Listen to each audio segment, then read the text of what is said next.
La chaleur d'une journée ordinaire à Marseille semblait annoncer un après-midi sans surprise pour André, un ancien combattant désormais à la retraite, dont le visage portait chaque ride comme une petite histoire de ses années de service. Il venait de finir un déjeuner simple avec Lucien, son ami de toujours. Ensemble, ils avaient parlé de petits riens, des souvenirs du service en Algérie, de la famille et de ce temps qui passe et change les priorités.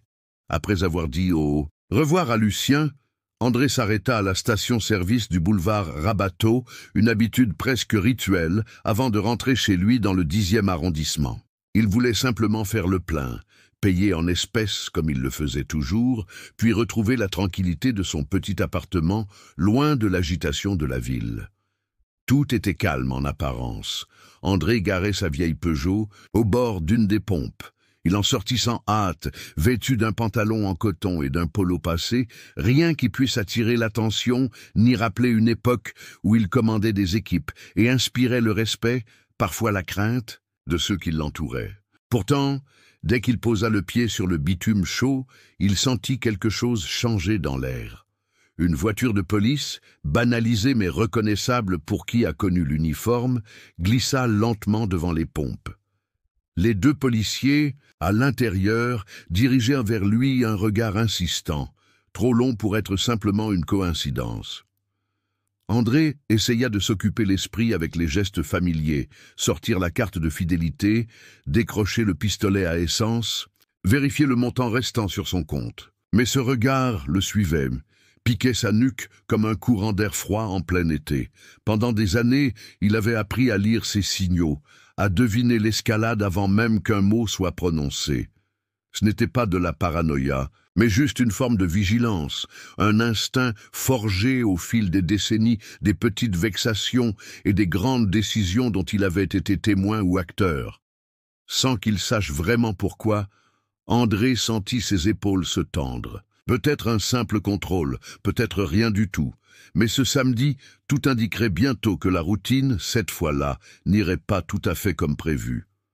Dans la voiture banalisée, deux agents, Philippe et Mathieu, se préparaient à intervenir sans prendre conscience que leurs réflexes étaient guidés aussi bien par l'habitude que par des jugements inconscients. Philippe, la cinquantaine, un visage fermé et toujours sûr de lui, était celui qui donnait le rythme dans la plupart des interventions. Sa main glissait presque machinalement vers la crosse de son arme, geste devenu naturel après tant d'années sur le terrain. À côté de lui, Mathieu, tout juste la trentaine, suivait en silence, une nervosité à peine dissimulée dans ses mouvements. Ce n'était pas la première patrouille de Mathieu, mais il avait encore cette retenue dans le regard, cette petite hésitation qui trahit l'inexpérience quand la situation demande du recul et de la nuance. Lorsque Philippe sortit de la voiture, la démarche ferme, il se dirigea droit vers André, le visage impassible. Sans le moindre sourire, il lança d'un ton à la fois sec et impersonnel. « Monsieur, veuillez vous éloigner de votre véhicule. Contrôle de routine. » André hésita une fraction de seconde, puis obéit, jetant à peine un coup d'œil vers Mathieu qui restait légèrement en retrait, fixant sa radio et évitant le contact visuel. Avant même qu'André ne puisse sortir ses papiers ou expliquer sérieusement ce qu'il faisait là, Philippe exigea qu'il pose ses documents bien en évidence sur le capot pendant que la fouille commençait. « Je viens de déjeuner avec un ami, je n'ai rien à cacher », tenta André en tendant sa carte d'ancien combattant. Mais Philippe jeta à peine un regard à la carte. Il en vit des dizaines chaque mois, pensa-t-il, et il ne s'interrogea pas plus loin. Pour lui, André était juste un type quelconque, au mauvais endroit, au mauvais moment, et rien dans sa tenue simple ni son attitude ne trahissait autre chose. Cette froideur, cette absence d'écoute, rendait l'atmosphère plus lourde que le bruit discret des clés et des radios. Dans le silence tendu, André ressentit une injustice familière s'insinuer. Ce n'était pas la première fois que son histoire, son engagement, tout ce qu'il avait traversé, devenait d'un coup « invisible ». C'est ce pouvoir-là, pensa-t-il, qui pèse autant que les menottes quand quelqu'un choisit de ne pas voir, volontairement ou pas, ce qu'il a devant lui. Alors que la tension montait sur le parking de la station-service, une vibration discrète se fit entendre dans la voiture de location d'André. Son téléphone posé sur le siège passager affichait un appel en provenance de Paris, plus précisément de l'Association des anciens combattants. André attendait ce coup de fil depuis la veille, car il avait promis de donner de ses nouvelles à Claire, une bénévole engagée qui suivait son dossier depuis des semaines. Le hasard voulut que l'appel tombe précisément à cet instant délicat, alors que deux policiers fixaient chacun de ses gestes. Sans brusquerie, conscient de l'ambiance tendue, André éleva légèrement les mains à hauteur de son torse pour signaler ses intentions, puis enclencha le haut-parleur sans approcher le téléphone de son oreille. Il parlait calmement à voix haute, s'adressant à Claire, mais veillant à ce que ses phrases soient claires pour les policiers aussi. « Bonjour Claire, je me trouve actuellement à la station du boulevard Rabateau.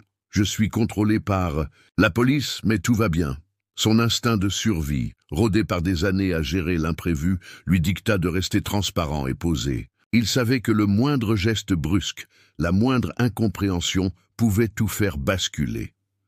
Dans la voiture de police, Philippe s'impatientait déjà, tandis que Mathieu jetait des coups d'œil hésitants en direction du téléphone. Ce simple appel, routine pour un homme actif et engagé dans la vie associative, venait pourtant de tendre encore un peu plus l'atmosphère.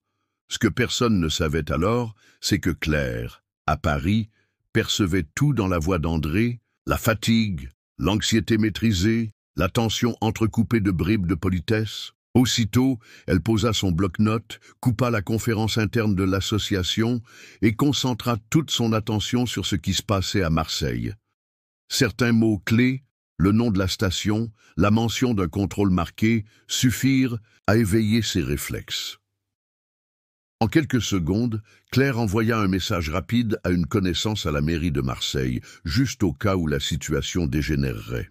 Loin des regards, à des centaines de kilomètres, cette chaîne de solidarité silencieuse s'activait, réunissant en quelques minutes tout un réseau pour suivre discrètement l'évolution des événements. Ce qui se jouait là n'était plus seulement une histoire d'essence ou de contrôle.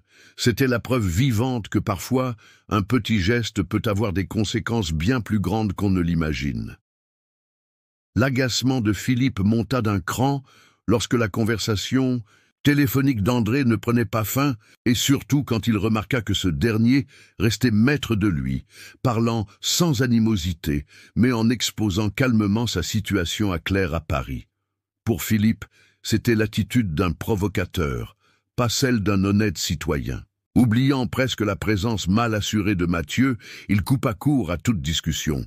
Il aboya quelques mots secs, son ton se durcissant, « Coupez ce téléphone tout de suite ».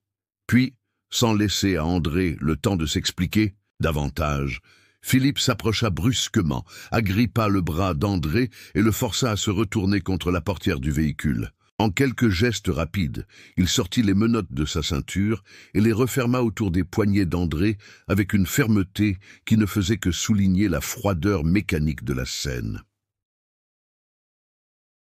Le téléphone, que la main d'André avait relâché, sous la pression, tomba lourdement sur l'asphalte.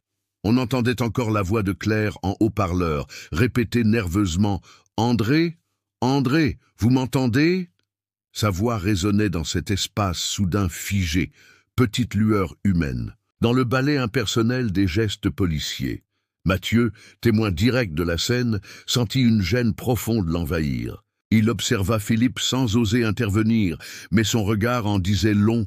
Son apprentissage du métier n'avait pas préparé le jeune agent à assister à ce genre de violence symbolique imposée à un homme dont la dignité vibrait dans chaque mot, chaque défense mesurée. Le malaise qui s'installait sur le parking n'épargnait personne, pas même les clients de la station qui, de loin, commençaient à jeter des regards curieux ou inquiets. Mais le vrai poids de ce geste, de ces menottes qui reléguaient André à un simple suspect, se répercutait déjà à Paris. Quelques instants plus tard, l'équipe de Claire au siège de l'association, alertée automatiquement par la communication, restée ouverte, se mobilisait.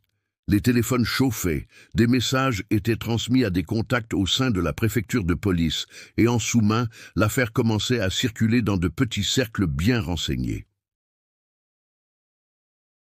Tout, ce réseau, né du simple réflexe d'André et de la volonté de Claire d'en savoir plus, transformait l'humiliation silencieuse d'un homme en une onde qui s'étendait déjà bien au-delà du bitume de Marseille. Dans les bureaux sécurisés de l'Association des anciens combattants, situés au cœur de Paris, tout semblait habituellement calme et feutré. Mais ce calme vola en éclats quand Claire, la responsable du suivi social, reçut par les enceintes du téléphone posé au sol une cacophonie de voix mêlant anxiété, ordre ferme et un bruit métallique qui ressemblait à celui de menottes. Du haut de ses années d'expérience, elle comprit aussitôt que la situation prenait un tournant grave. Sans perdre la moindre seconde, Claire quitta son bureau d'un pas pressé pour rejoindre son supérieur immédiat, M. Dubois, le directeur général de l'association, qui travaillait à quelques mètres de là. Elle entra presque sans frapper, paroles et gestes rythmés par l'urgence. André subit un contrôle musclé à Marseille, à la station Rabateau. Il vient d'être menotté, j'ai la ligne ouverte, on doit agir vite. Dubois, habitué à gérer des situations délicates mais rarement aussi directes, comprit le sérieux du message. Il ordonna tout de suite d'alerter leurs cellules juridiques et demanda que quelqu'un documente chaque seconde de l'échange, tout en envoyant un courriel chiffré au contact clé à la préfecture de police marseillaise. De minute en minute, l'information filait comme une traînée de poudre. Plusieurs collègues de l'association se mirent à contacter les élus locaux au sein du conseil municipal de Marseille, et même quelques journalistes de la presse régionale que l'on connaissait de longue date. Il ne s'agissait plus seulement de réagir, mais de mettre aussitôt la pression sur la chaîne de commandement pour éviter qu'une affaire banale ne dégénère en injustice criante à l'échelle nationale. En parallèle, on tenta de garder la ligne téléphonique active, quitte à installer un haut-parleur dans la salle de réunion, afin de capter tout ce qui pouvait encore se dire entre la police et André. Pendant ce temps, sur le parking de Tzun, la station, l'ambiance semblait presque figée. On n'entendait presque plus que la rumeur lointaine de la circulation de l'avenue. Philippe, toujours muré dans son silence, surveillait André d'un œil dur, tandis que Mathieu, la main tremblante, évitait tout contact visuel avec son collègue. Mais ce silence n'était qu'apparent. Il était sur le point d'être brisé par l'impact des décisions prises à plusieurs centaines de kilomètres de là, par tous ces gens qui, brusquement, refusaient de rester passifs face à l'injustice. À l'arrière de la voiture de police, André s'était muré, dans un silence strict, presque solennel. Ce n'était pas un silence de résignation, mais la manifestation d'un vieux réflexe hérité de longues années passées à servir l'armée. Savoir quand parler, et surtout, savoir quand se taire. Les menottes lui coupèrent les poignets, rappelant physiquement l'humiliation du moment, mais André gardait la tête haute. Il jetait des regards vifs par la fenêtre, observant le balai des policiers qui feignaient la maîtrise de la situation, tout en trahissant leur malaise dans chaque geste. La tension flottait, palpable. Philippe s'acharnait à remplir des papiers sur le capot de la voiture, cherchant du regard une raison d'être convaincu d'avoir agi correctement. Mathieu, lui, semblait perdu dans ses pensées, jetant par moments un œil inquiet vers le rétroviseur pour éviter le regard d'André. À l'extérieur, la scène attirait de plus en plus d'attention. Sur la terrasse d'un café voisin, Marion, une jeune enseignante marseillaise, ne pouvait détacher ses yeux du déploiement policier inhabituel. Elle sentit à l'instinct que quelque chose clochait. Sortant discrètement son téléphone, Marion filma la scène, essayant de tout capturer. Les gestes rigides de Philippe, le silence hébété de Mathieu et la silhouette digne d'André enfermée à l'arrière de la voiture. Elle savait l'importance de conserver une trace objective de ces moments où la frontière entre droit et abus devient floue. En à peine quelques minutes, Marion posta la vidéo sur une plateforme bien connue, avec pour légende une question. Pourquoi menotter un ancien combattant sans raison? L'effet fut immédiat. Les commentaires affluaient, partagés entre indignation, interrogation et solidarité. En très peu de temps, le visage d'André devint symbole d'un débat beaucoup plus vaste, mêlant histoire, respect, justice et ces blessures sociales que trop de gens refoulent. Des témoins affluaient sur les réseaux, racontant leur propre version, cherchant à comprendre ce qui venait de se jouer près de chez eux. Face à la viralité de la vidéo, la police locale se sentit soudainement observée. Ce qui, quelques minutes plus tôt, n'était qu'un incident discret prenait soudain une ampleur insoupçonnée. Dans la voiture, André, malgré la douleur des poignets, sentit que le silence qu'il avait choisi portait en lui un écho beaucoup plus fort que n'importe lequel de ses mots. Au centre de commandement de la préfecture de Marseille, le téléphone ne cessait plus de sonner. Chaque appel semblait plus pressant que le précédent, et très vite, le responsable des communications, M. Lefebvre, comprit que la situation du contrôle policier de la station Rabateau dépassait de très loin le simple cadre local. Ce matin-là, il s'attendait à gérer quelques accidents de la route et des problèmes de circulation, et sûrement pas l'appel, en provenance directe du ministère de l'Intérieur à Paris, qui exigeait des explications claires et immédiates sur ce qui se déroulait dans sa propre ville. Lefebvre sentit le poids de la hiérarchie à chaque seconde. En quelques minutes, plusieurs hauts responsables marseillais furent informés par courriel chiffré et messages urgents. Il ne s'agissait plus d'une simple erreur d'appréciation d'un duo de terrain, mais d'un malaise national potentiellement explosif. Qui était André? Pourquoi un ancien combattant, membre actif d'une association estimée, se retrouvait-il menotté, humilié sous les yeux de civils et filmé par une enseignante? Les vidéos circulaient déjà, les réseaux sociaux débordaient de commentaires. Et désormais, le nom d'André remontait à toute vitesse vers les plus hauts niveaux du pouvoir. Dans chaque service, on sentit le vent tourner.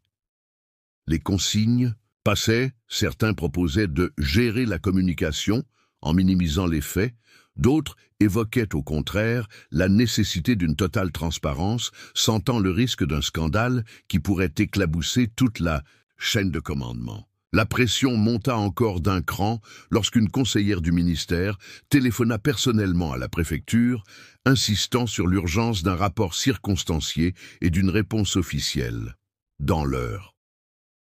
Sur le terrain, Philippe et Mathieu, soumis à de nouveaux ordres par radio, commençaient à percevoir l'ampleur de la situation. Un malaise planait dans le véhicule, chacun évitant soigneusement de reconnaître la part d'erreur dans leurs gestes précédents. Au même moment, d'autres policiers, alertés par la hiérarchie, cherchaient à sécuriser la zone et à contenir les curieux, tandis que Roger, le chef de poste du secteur, lui-même, se dirigeait d'un pas pressé vers la scène. Il était maintenant clair que l'incident ne concernait plus 2 agents et un citoyen. C'était devenu une affaire d'État, un test grandeur nature de la capacité des institutions à reconnaître et à rectifier, ou non, leurs propres failles devant la nation. Peu à peu, les choses prirent une tournure inattendue sur le parking de la station-service. À peine une quinzaine de minutes étaient passées depuis l'appel de Claire à Paris, mais déjà de nouvelles voitures, discrètes mais officielles, s'arrêtaient à proximité. Des agents venus tout droit de l'inspection générale de la police nationale se présentèrent. Leur simple présence suffisait à imposer une toute autre ambiance. Chacun portait une carte tricolore, et à la vue de ces documents, même les passants comprirent que le dossier d'André n'était plus seulement une histoire locale. Philippe sentit la sueur lui couler dans le dos, lorsqu'un des enquêteurs lui demanda de justifier l'interpellation. Sa réponse trembla légèrement, coincée entre protocole et conscience. Mathieu, lui, peinait à soutenir le regard de ses nouveaux interlocuteurs, répétant mécaniquement les faits, la voix de plus en plus faible. Les agents de l'inspection n'avaient pas le temps pour des détours. Après un rapide échange avec la hiérarchie sur place et à Paris, ils exigèrent qu'André soit immédiatement extrait de la voiture. 2 policiers s'exécutèrent, sans un mot, ouvrant la portière et aidant André à sortir. André, les poignets encore rouges des menottes, descendit du véhicule avec dignité, malgré la douleur et l'humiliation de la posture. Les agents prirent soin de vérifier l'état de ses poignets, et l'un d'eux s'excusa sommairement à voix basse, preuve que, ici, l'autorité avait définitivement changé de camp. Autour, les badauds sortaient de plus en plus leur téléphone. Portable, certains filmaient, d'autres commentaient à voix haute que là, il y avait vraiment un problème. Le visage des deux agents marseillais, capté par plusieurs vidéos, devint immédiatement associé à ce moment précis où une faute n'avait plus pu être couverte. La rumeur de ce retournement de situation se répandit comme une traînée de poudre dans la ville. Certains clients présents à la station discutaient déjà d'envoyer eux aussi leurs images aux journaux locaux. Pour Philippe et Mathieu, il ne restait qu'un mélange d'incompréhension, de remords et d'inquiétude. Ils savaient qu'aucune explication ne tiendrait devant la masse de preuves, à la fois numériques et humaines, qui s'emmagasinaient contre eux. Ainsi, en l'espace de quelques minutes, la scène s'inversait. André retrouvait lentement un semblant de liberté, tandis que l'institution, cette fois-ci représentée par des agents extérieurs, cherchait à restaurer un semblant de justice sous l'œil vigilant de tout un quartier. Debout sur le trottoir, André sentit la foule, autour de lui, s'estomper pour un instant. On venait de lui rendre son téléphone, qu'il serra dans sa main encore douloureuse. Il resta immobile, ébahi devant l'écran où défilaient les notifications, des dizaines d'appels manqués, des messages de collègues, de figures du monde associatif et même de quelques officiels qui, d'ordinaire, ne manquaient jamais de saluer sa carrière. Mais rien, pas un mot de soutien direct. Ce silence, inhabituel pour quelqu'un habitué à recevoir reconnaissance et égard, résonna comme un constat amer. La dignité, pensa-t-il, ne tient parfois qu'à un fil, quelle que soit la noblesse des actes passés ou le poids des années consacrées au service de la France. Autour de lui, la tension ne s'était pas dissipée. Les agents de l'inspection générale se rapprochèrent, prenant soin de rester calmes et professionnels, tandis qu'ils guidaient André vers la petite salle de repos de la station, pour reprendre leurs échanges à l'abri des regards. André, déjà bien remis de ses émotions, se redressa et demanda d'une voix ferme mais posée une seule faveur, qu'on note bien dans tout rapport, qu'on n'occulte aucune caméra ni témoin, le fait qu'il n'avait à aucun moment opposé le moindre geste déplacé, ni élevé la voix. Ce détail lui importait plus que tous les titres ou décorations. Son plus grand souci était d'effacer le moindre doute sur son comportement, de garder le contrôle du récit de cette matinée qui risquait de tourner au prétexte facile, pour ceux cherchant à déformer la réalité. L'un des inspecteurs acquiesça, prenant des notes et l'assurant que chacun des agents présents avait déjà confirmé sa totale coopération. André laissa échapper un semblant de soupir entre fatigue et soulagement. Puis il regarda rapidement autour de lui, conscient de tous les téléphones toujours pointés dans sa direction. Sa priorité devint de reprendre la communication avec Claire et les membres de l'association à Paris, afin d'assurer que sa version des faits circule aussi rapidement et aussi nettement que toutes les vidéos publiées. Sur le chemin du retour, escorté, André marcha la tête haute, décidé à ne rien laisser perdre de cette bataille silencieuse pour la vérité, même si la reconnaissance officielle semblait soudain bien lointaine. De retour à la station et à peine le calme retrouvé, l'affaire avait déjà pris une ampleur que personne n'aurait imaginée en début de matinée.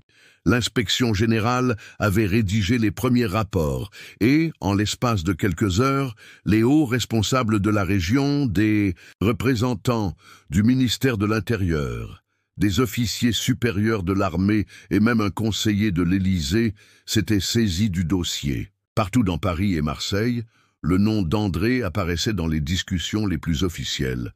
Cette fois, non pas pour honorer une carrière, mais pour questionner le dysfonctionnement criant de l'institution. Sur la place Beauvau, lors d'une réunion de crise, chacun se repassait les images filmées sur la scène marseillaise. Des chefs de cabinet demandèrent à voix basse comment de tels contrôles, sans vérification sérieuse, avaient pu se produire. Personne ne semblait croire à une simple maladresse. Plusieurs journaux nationaux titraient dès l'après-midi sur l'humiliation d'un ancien combattant français, et la vidéo de Marion circulait sans interruption, alimentant discussions et indignation sur tous les réseaux. Le téléphone du service communication du ministère ne cessait plus de sonner, pris d'assaut par les demandes d'explication des journalistes et par la pression chaque minute plus forte d'une population choquée. Dans chaque réunion, des questions devenaient inévitables. Pourquoi l'uniforme semblait parfois être un permis pour ignorer le discernement? Quels règlements avaient été contournés? Et surtout, comment une telle erreur symbolique était-elle possible? Chaque tentative d'excuse paraissait dérisoire face au poids du scandale. Le fait qu'un ancien officier décoré ait été menotté sur une simple suspicion, sans qu'aucun agent ne prenne la peine de vérifier son identité, devenait le nouveau sujet central du débat public et professionnel. Au fil des heures, le malaise grandissait dans les rangs des forces de l'ordre et jusqu'au couloir du pouvoir. Au-delà du cas d'André, c'est toute une organisation qu'on découvrait mise à nu dans ses automatismes aveugles et ses largesses avec la présomption d'innocence. Les responsables détectaient bien, dans les couloirs feutrés, que cette histoire avait franchi un seuil. Ce n'était plus seulement le récit d'un contrôle qui avait mal tourné, mais le signe flagrant d'un problème beaucoup plus profond qui, désormais, ne pouvait plus être balayé sous le tapis. Tout s'accéléra encore lorsque la presse s'empara de l'affaire de façon massive. Dès le lendemain matin, la devanture du commissariat du 8e arrondissement de Marseille était quasiment inaccessible. Une dizaine de journalistes attendaient à la barrière, micro en main, tentant d'interpeller quiconque entrait ou sortait du bâtiment. Des caméras étaient dressées sur des trépieds, guettant une réaction, un mot, un signe du haut, et commandements qui, visiblement, peinaient à trouver une explication satisfaisante. Dans les couloirs, les agents, d'ordinaire indifférents à ce genre de tumulte, évitèrent les regards, pressés d'en finir avec leur journée. André, pour sa part, restait volontairement à l'écart de tout ce spectacle. Il choisit de ne donner aucune interview, refusa les sollicitations des médias et continua à ignorer le va-et-vient incessant des appels sur son portable. Installé dans le salon modeste de son appartement, il suivait sans son les journaux, télévisés, observant la gestuelle agitée des présentateurs et les bandeaux déroulant sur l'écran qui parlaient de crise nationale ou de scandale institutionnel. Pas besoin d'entendre les débats. À mesure que son nom revenait sans cesse, il comprenait que le sujet avait largement dépassé son sort personnel. Ce que la majorité des gens n'apercevaient pas, c'est qu'André, tout en restant discret, pesait chaque geste et chaque mot. Son silence, qui pouvait paraître de la réserve ou de la prudence, était en réalité une stratégie mûrement réfléchie. Il n'avait pas envie de se retrouver au centre d'une polémique qui se transformerait en chasse aux coupables ou en vengeance contre telle ou telle institution. Ce qu'il espérait, c'était que ce drame serve de rappel à tous. La valeur d'une personne ne dépend ni d'un casier, ni d'un uniforme, mais d'un simple respect de sa dignité. Par ses contacts au ministère et à l'association des anciens combattants, André favorisa plutôt la discussion posée. Il proposa qu'on parle de prévention, de formation, de regard humain à accorder à chaque contrôle policier, qu'il s'agisse d'un passant inconnu ou d'un héros décoré. Il savait qu'il ne réécrirait pas son propre passé à cause d'un matin raté, mais il voulait s'assurer qu'à l'avenir, personne, quelle que soit son histoire, ne soit réduit à un simple soupçon ou à une erreur trop vite couverte. Le combat, dorénavant, se jouait dans la reconnaissance du droit à la même humanité pour tous. La constitution d'une commission d'enquête officielle marqua une nouvelle étape dans l'affaire. On ne se contentait plus de simples excuses ni de rapports internes bâclés. Cette fois, autour de la grande table d'une salle de réunion à Paris, des magistrats civils, des officiers de l'armée et des hauts fonctionnaires du ministère se rassemblaient. Tous exigeaient la transparence, exigeaient de comprendre, jusque dans les détails, comment une bavure de ce genre avait pu se dérouler en pleine journée et avec autant de témoins. Les auditions commencèrent sans tarder, chaque témoin étant convoqué. Des policiers impliqués aux passagers du bus qui avaient tout vu, en passant par Claire, celle qui avait eu le réflexe de filmer. Le rapporteur de la commission, une femme réputée pour sa rigueur, refusa systématiquement que l'on banalise les faits en parlant d'une simple erreur de procédure. Elle fit remarquer que la réputation des institutions s'érode précisément quand on oublie l'humain derrière les règlements. Les débats furent retransmis partiellement, chaque parole analysée, chaque phrase disséquée. On voulait rassurer le public. Rien ne serait caché, tout serait mis au jour. Au même moment, une députée parisienne prit la parole à l'Assemblée nationale dans un discours retransmis à la télévision. Elle fustigea la situation avec une véhémence rare, déclarant que si André, figure reconnue et ancien officier respecté, avait pu subir un tel traitement, alors plus aucun Français n'était à l'abri. Ce discours, repris dans les réseaux sociaux et les médias, souleva tout à coup une ferveur collective, transformant le débat en véritable affaire nationale. Les citoyens de Marseille à Lille discutaient dans les cafés, sur les marchés et jusque dans les salles d'attente des médecins. Chacun semblait avoir un avis. Malgré lui, André devint alors bien plus qu'un nom dans une procédure. Il incarnait désormais ce besoin urgent de réformer, d'écouter et de reconnaître vraiment la valeur de la dignité humaine, peu importe le contexte ou le curriculum de chacun. Cette vague qui montait n'était pas simplement une réaction temporaire. Elle révélait un malaise plus profond, celui d'une société réclamant sans relâche que ses institutions répondent enfin à l'appel non seulement du droit, mais aussi du respect fondamental pour tous. Pendant que l'affaire d'André continuait de secouer la France entière, le quotidien des principaux concernés sombrait dans une tempête bien plus intime. Mathieu, le plus jeune des policiers impliqués, ne trouvait plus le sommeil depuis plusieurs nuits. Les images de la scène repassaient en boucle dans sa tête, ses hésitations, ce moment précis où il aurait pu intervenir, ou, du moins, poser des questions. Mais il était resté muet, prisonnier d'une hiérarchie et d'un réflexe d'obéissance. Chez lui, l'atmosphère changea vite. Sa compagne devenait distante, marquant le malaise lors des repas du soir. Même ses parents, d'habitude si fiers de son engagement, ne savaient plus comment aborder le sujet. Mathieu ressentait un poids qui dépassait de loin la simple sanction professionnelle. Il comprenait qu'une partie de la confiance que ses proches lui portaient s'était effritée. Loin de s'ouvrir ou de demander de l'aide, il s'enfonça dans le silence. Il écuma des forums de policiers anonymes sur Internet, à la recherche de mots compréhensifs, mais ne trouvait que des avis contradictoires, certains lui donnant raison, d'autres l'accablant encore plus. Ce n'était pas le scandale public qui l'atteignait le plus, mais le sentiment d'avoir failli dans ce qui comptait vraiment à ses yeux, être quelqu'un de bien, même en uniforme. De son côté, Philippe, l'aîné du binôme, refusait d'admettre l'étendue de la faute. Persuadé que son expérience et son grade lui permettraient d'éteindre la rumeur, il passa ses journées à justifier ses actes auprès de ses collègues. À chaque pause café, il répétait que l'intervention n'était qu'un malentendu, qu'André n'avait montré aucun papier, que les ordres avaient été clairs. Mais la stratégie ne prit pas. Rapidement, plusieurs voix commencèrent à s'élever dans le commissariat, murmurant que son comportement lors du contrôle avait été bien plus brutal qu'il ne l'admettait. Des convocations internes s'accumulèrent sur son bureau. Certains collègues, jadis alliés, prenaient leur distance, ne voulant pas être associés à l'image d'un agent soupçonné d'abus.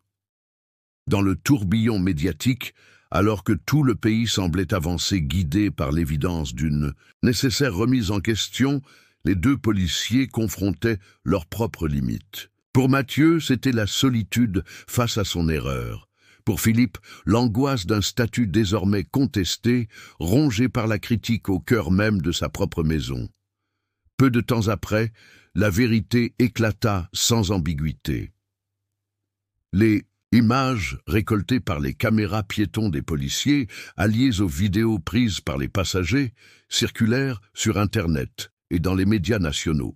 À la télévision, on revoyait André calmement présenter sa carte d'identité sans jamais hausser la voix, alors que l'intervention se durcissait autour de lui. Le moindre geste était scruté, pas un mot déplacé, aucun signe de résistance. Claire, la jeune femme qui avait filmé la scène de son téléphone, fut invitée sur plusieurs plateaux pour raconter le déroulement des faits. Ces mots, posés mais déterminés, confirmèrent ce que tout le pays voyait déjà.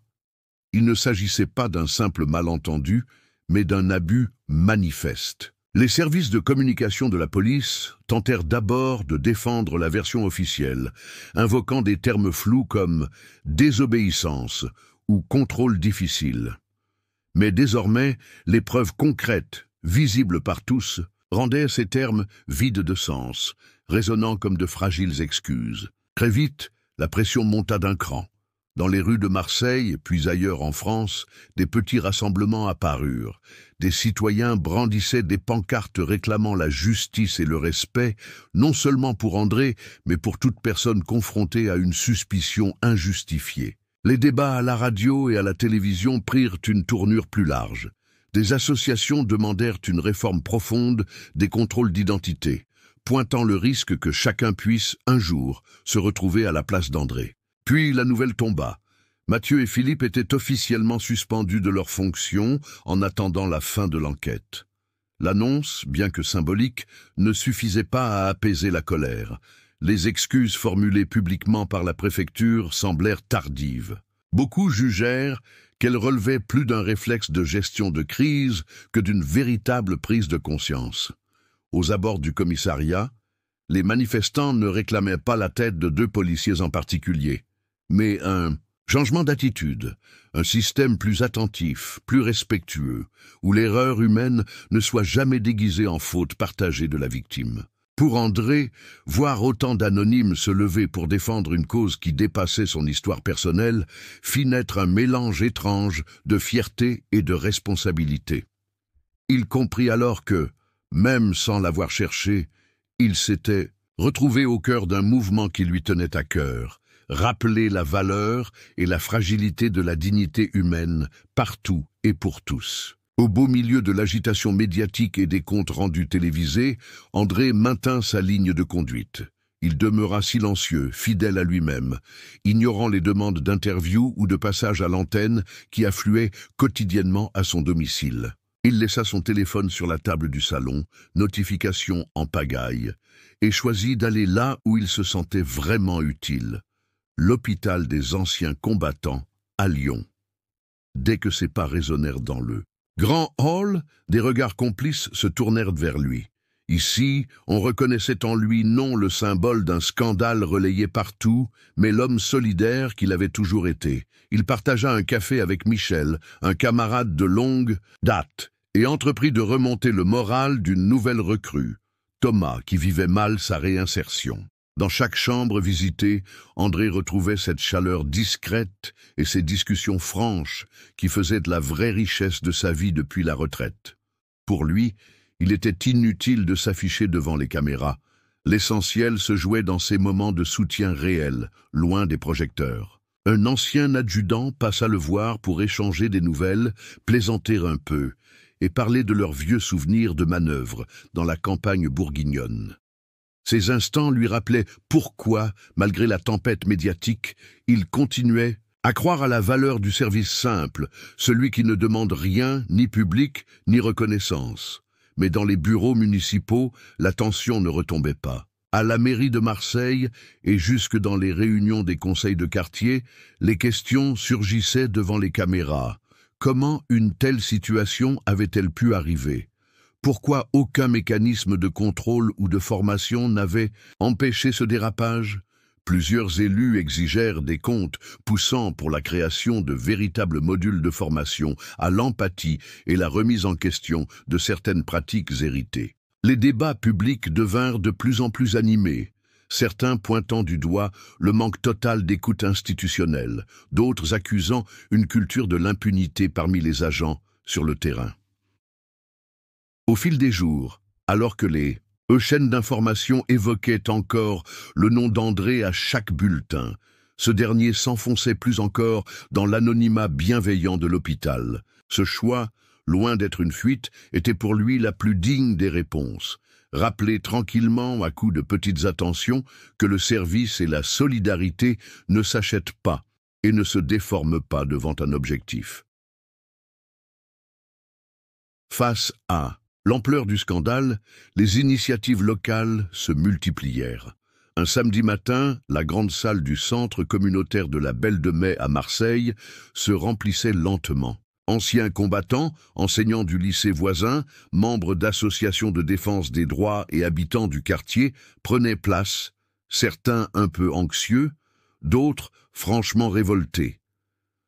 Un animateur ouvrit la réunion, rappelant que l'histoire d'André montrait l'urgence de refonder la confiance entre la population et ses institutions.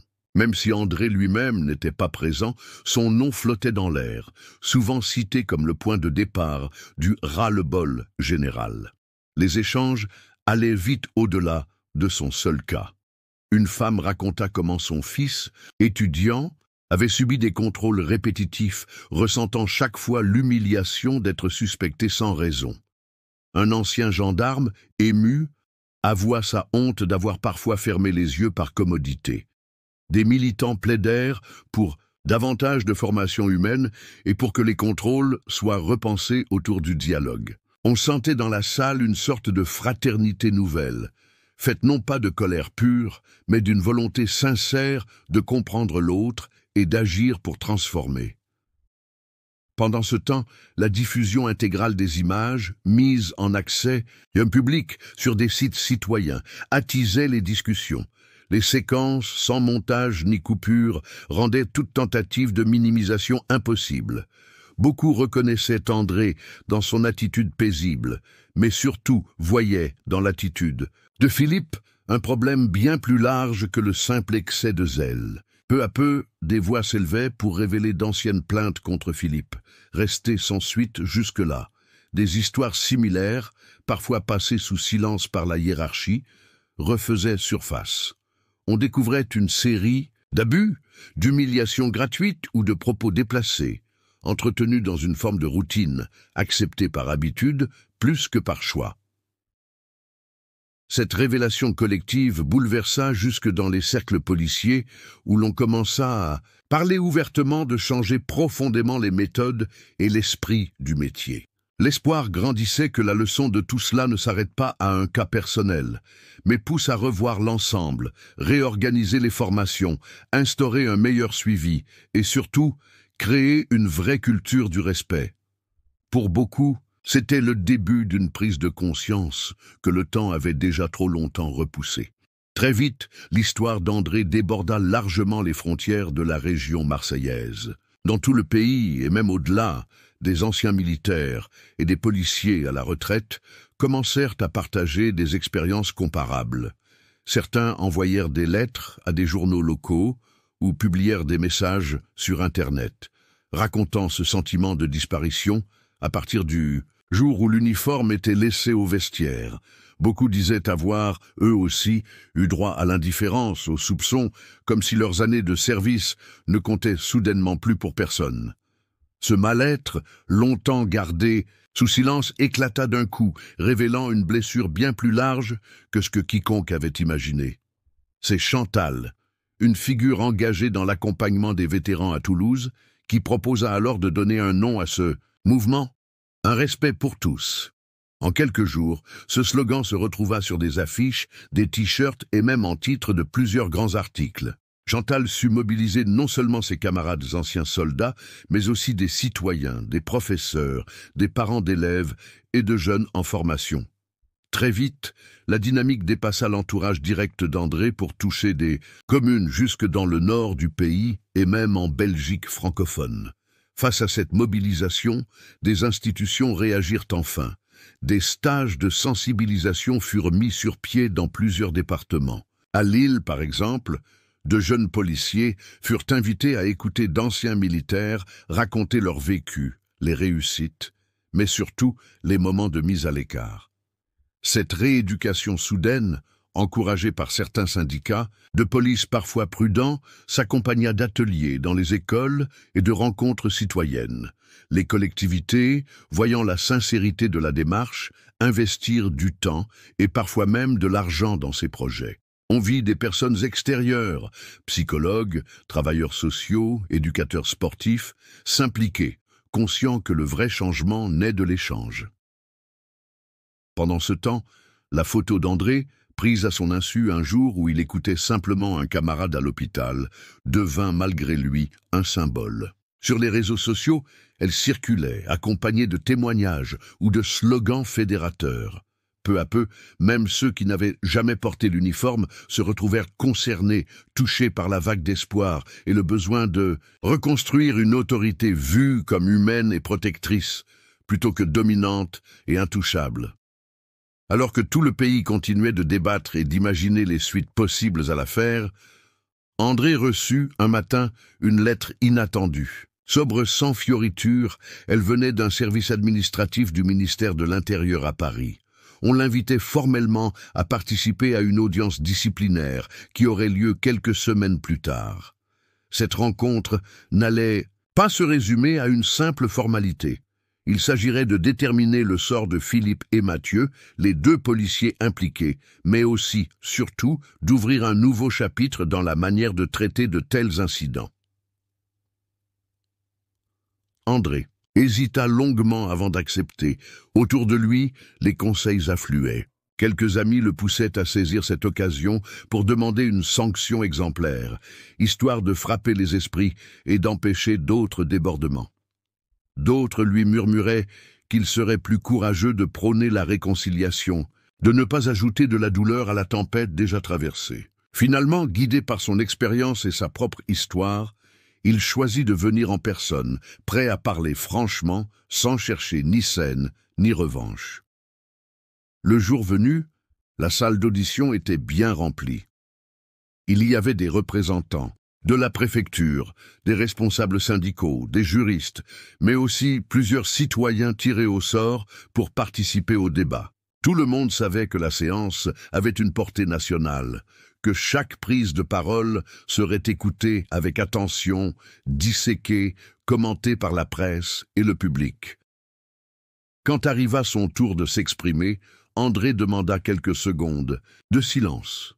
Puis il expliqua calmement que son intention n'avait jamais été d'écraser quiconque, mais qu'il n'accepterait pas non plus que tout soit renvoyé à la fatalité ou au simple accident malheureux. Il invita chacun à se demander ce qu'il attendait réellement d'un service public. De la rigueur, oui, mais aussi la capacité d'apprendre de ses erreurs, de corriger le système plutôt que d'abandonner les individus à la vindicte, ou au contraire à l'oubli. Le panel sentit la gravité de son propos.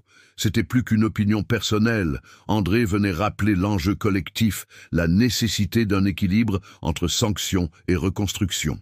Dans le bruissement qui suivit, on comprit que ce jour-là, les paroles d'un homme ordinaire venaient de redéfinir la façon d'aborder les fautes graves au sein des institutions. Le moment le plus délicat arriva un peu plus tard, lors d'une rencontre en petit comité, à huis clos, loin de l'attention des micros et du regard des journalistes.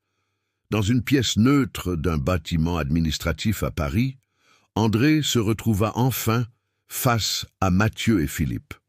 L'atmosphère portait le poids de tout ce qui s'était passé, mais aussi l'espoir d'un échange authentique. Mathieu, le plus jeune des deux policiers, peinait à soutenir le regard. Rapidement, la voix nouée, il prit la parole en premier. Il avoua s'être laissé emporter par la pression de son rôle, avoir manqué de courage pour réagir alors qu'il savait pertinemment qu'il dépassait les bornes. Il déclara, avec des mots simples, qu'il regrettait profondément son silence et sa passivité. André l'écouta sans l'interrompre, laissant à Mathieu la possibilité de vider son sac. Il scrutait derrière les formules s'il existait une vraie volonté de changement, car bien souvent, les excuses restent coincées au niveau du protocole et ne changent jamais rien. Puis vint le tour de Philippe, dont la posture restait droite, et presque sur la défensive. La discussion prit d'emblée un ton plus tendu. André n'hésita pas. Il rappela sans détour que la brutalité, surtout lorsqu'elle est volontaire, ne devait plus jamais être couverte par de faux prétextes comme l'exécution des ordres ou la nécessité du terrain. Il expliqua avec fermeté que chacun avait le devoir de réfléchir avant d'agir, même en uniforme, et que ce n'était pas seulement une question de respecter la procédure, mais de dignité humaine. Ni le temps, ni l'habitude ne pouvaient tout justifier. Philippe tenta bien d'expliquer son choix par le stress, les journées trop longues, la pression. Mais André insista. Cette fois-ci, il s'agissait d'assumer, de reconnaître publiquement la faute, pas seulement devant quelques décideurs derrière des portes fermées. C'est alors qu'il posa une condition importante. Il fallait que Mathieu et Philippe prennent la parole devant leurs collègues, exposent franchement ce qui s'était passé et admettent leurs erreurs au sein même du commissariat. Subir cette forme d'humilité, André en était convaincu, constituait le seul moyen de casser le silence et d'insuffler un vrai changement. Seule une telle démarche, publique et sincère, pouvait ouvrir la voie vers d'autres pratiques, où plus personne ne pourrait détourner les yeux face à l'injustice. Au fil des mois, les visages changèrent dans les couloirs des commissariats. De nouvelles règles furent affichées sur les panneaux d'information, des procédures de contrôle plus claires, des formations obligatoires sur l'éthique et la gestion du stress, et l'introduction d'un protocole de vérification de l'identité inspiré du vécu d'André. Cette fois, il n'était plus question de tolérer l'improvisation ni la complaisance envers les vieux réflexes de l'institution. Les agents de police, parfois un peu réticents au début, finirent par comprendre que ces changements n'étaient pas des caprices venus d'en haut, mais la conséquence directe d'un événement qui avait secoué bien au-delà de leur service. Même les plus anciens mentionnaient le nom d'André, parfois à voix basse, parfois dans des discussions plus franches, comme une sorte de rappel que l'on peut tous basculer du mauvais côté par inattention ou routine. Au sein même des services publics, ce qui s'était passé encourageait aussi les responsables à donner la parole à ceux que l'on avait tendance à oublier. Anciens combattants, familles, personnes victimes de procédures injustes. On vit naître des groupes de discussion, souvent en soirée, où chacun pouvait raconter son histoire, dialoguer avec les autorités, sans crainte de moquerie ou de représailles. Le climat évoluait peu à peu. Même les jeunes recrues venaient écouter, curieux de comprendre ce qui avait conduit à tant de bouleversements autour d'une seule affaire. Un soir de printemps, alors que la ville de Marseille s'apaisait, sous les derniers rayons du soleil, André accepta pour la première fois d'enregistrer un message chez lui, simplement installé face à la caméra de son ordinateur portable. Il ne lisait aucun texte. Sa voix hésitait parfois, mais les mots, eux, étaient choisis, sans colère, avec la gravité d'un homme qui avait traversé pas mal d'épreuves et tiré ses leçons du passé, il raconta ce parcours inattendu. André insista sur le fait que le respect, au fond, ne devrait jamais dépendre de la peur, ni s'obtenir au prix du mal-être de l'autre. Il conclut avec une phrase qui résonna bien au-delà de l'écran, « Le respect ne doit pas être un privilège payé par la souffrance ». Parmi les milliers de gens qui entendirent ce message, beaucoup se remirent en question. Les paroles d'André, loin du ton moralisateur, eurent un effet d'autant plus durable qu'elles venaient d'un homme simple, refusant le statut de héros mais déterminé à ne jamais rester silencieux face à l'injustice.